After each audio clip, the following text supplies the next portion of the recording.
So in today's video, I'm taking a look at the Bluedio Phi. These are some TWS Bluetooth 5 earbuds that have a runtime up to about 5 to 6 hours, and they do support aptX. And my time using them, I can report straight away that the quality of these ones I don't feel is actually too bad for what they're charging. They're super lightweight, but there are a couple of things you should know too before you consider pulling the trigger on these particular earbuds here in this in-depth review. We'll have a look at the case, I'll go over any of my findings, and then at the end of this video too, report on things like the comfort of wearing them, will they fall out, passive noise isolation you get with them. So inside the Phi or Phi eyes, you will find a Type-C to USB cable. So you just use your phone charger or a 5-watt 2-amp charger to charge them. It will take about 3 hours to charge the case, and the earbuds themselves will take about an hour to an hour and a half to charge. Now the ear tips included are small, large, and it comes with the mediums pre-installed. Now I found that the mediums gave me a very poor seal and fit, so I had to install the large ones, and luckily with the large I get a very good seal.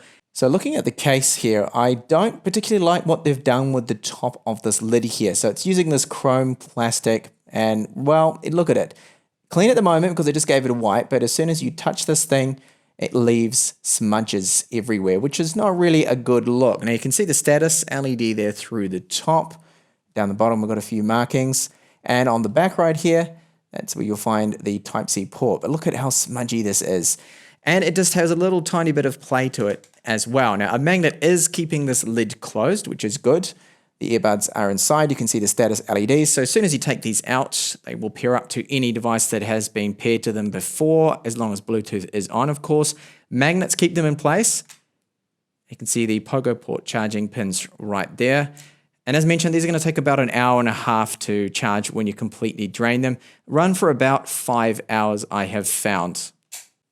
So the earbud plastics, they're okay. There's no sharp edges on them. You can see it's clearly labeled right or left. This is the right one that you're looking at, although it's upside down. So status LED within this and a microphone.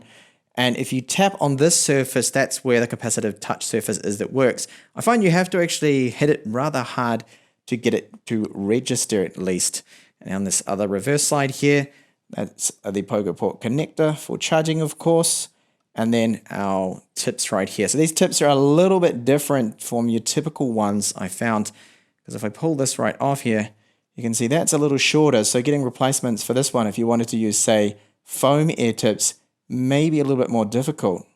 All right, so onto our tune and how they sound out of the box to my ears. So when I first got them, as I mentioned, that the medium tips just did not give me a good seal, and they sounded terrible, the bass. I was just thinking, oh dear, these are not going to be a very favorable review. But everyone's ears are different, and for me, the large, just perfect, okay? Really good seal. So the bass comes through loud, it's very good, but I have noticed that if you push with a graphic equalizer at least, the low's up quite a bit, and then the volume, it will get a little bit muddy. It doesn't distort, it doesn't start to break up on us, it doesn't cause any like clipping or anything like that to come through. It's just it does affect the mids a little bit there, I found, but that's only at really high volumes and pushing up the low frequencies. But out of the box, the tune to my ears sounds like they have definitely increased the lows a little bit there. The mids are good, the highs as well. Overall, I think these are great sounding earbuds. For the price, they are good, and they're very comfortable and lightweight for wearing these ones for long periods, because they're only about like, what, 3.5 grams or 4 grams each. And once you get that fit, that's the main thing. That's the key thing here, is getting a really good seal with these.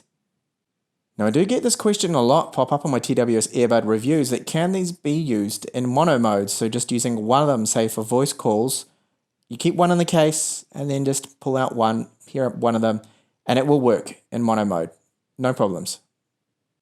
Now if you plan to watch a lot of video content with this, a streaming video like Amazon Prime Video or Netflix, then the latency on these ones is very good. So I'm not seeing any of that annoying delay you get. So sometimes you see like a split-second delay, the audio lags behind the video, but not here. It seems to be pretty much perfect for me with Amazon Prime Video. However, it's not all perfect. I have noticed with YouTube that there is a big delay. So the voice, my voice here with my own clip, is not actually going with my mouth at all. It's a good millisecond behind the audio to the video. So just give you a quick sample now from the microphone. So this has dual mics, okay? So there's one in each ear, and to me it does sound quite compressed. the quality I would rate as average. People can still understand you. Does it have active noise cancellation? I still hear a lot of background noise. There's a little bit of echo you can probably pick up here because I've got clean walls here that don't have any sound foam to absorb the echo.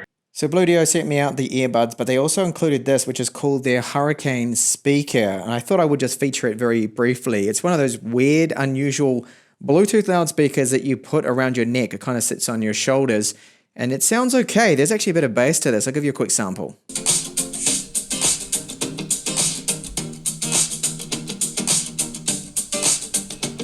So as I pointed out at the start, that when I first put these in my ears with the medium tips on them, I did not get a good seal. Bass did not sound good, overall quality wasn't great, and it felt like they were going to fall out on me all the time. So it's very, very, very important actually for any in-ear and wired or wireless tech that you're going to be using that you have an excellent seal. So once I put the large tips on them and give them quite a bit of a push in and a little bit of a twist, the fit is very good and they are very comfortable because they are lightweight. These things only weigh about 3.5 grams each. So that's why, and even running around with them in, they have not fallen out. And you do get some passive noise isolation, so things do sound a little bit muffled and muted, the outside noises when wearing these, so it might be a little bit more difficult to hear someone, for example, over the other side of the office if you're wearing these. And they don't have any pass-through feature or anything like that. That's in more premium earbuds, of course, for that. Now, the other thing is the touch controls, not so good. I find this with all capacitive touch controls on this TWS tech that I'm reviewing. It's only the hardware click-in ones, which of course the more expensive premium tech that uses it because it's more expensive to manufacture. Those ones work all the time for me, but these ones aren't so bad as long as you give it quite a whack. So if you give it a good tap, then it comes on. And often I find that it won't trigger, so you have to tap again. And this is very common, repeating the action. And if you want to answer a call or something, tapping it too, and skipping to the next track with your triple tap. And volume controls very hit and miss as well with these ones. Now sound quality, I do find that these are very good. Unless you push the bass really high up, it might get a little bit muddy there and the volume quite high. But for normal combo, what I would call normal listening volumes, it won't distort the bass there, which is good. You get good vocals, the mids sound good to me, and the highs aren't over the top either. It seems to be tuned out of the box, tweaking up the bass a little bit, but overall, I think they sound good. And one thing that did surprise me is the delay you get when using these as well. So with Amazon Prime Video, I'm not seeing that horrible, annoying sync delay between the audio and video. So you get the lag, but I'm not seeing that lag, which is great because I do see it even on expensive TWS earbuds. I see a good millisecond lag or so there that can really frustrate me when watching online content. So overall, I think these are good. The biggest con for me is the case. I don't really like the look of it with the fee at the top and the plastic they have used being an absolute smudgy mess with that chrome finish they have gone with. I think they should have just made it all matte black and used higher quality plastics here because it's giving it a bit of a cheap feel. Great that it does have Type-C on here as well with this one. And yes, battery runtime up to, I'm getting around about 5 hours and 15 minutes or so out of these, but it's going to be dependent, of course, on the genre and your volume you use. So thank you so much for watching this TWS earbud review. Hope to see you back in the channel with more up and coming videos. Bye for now.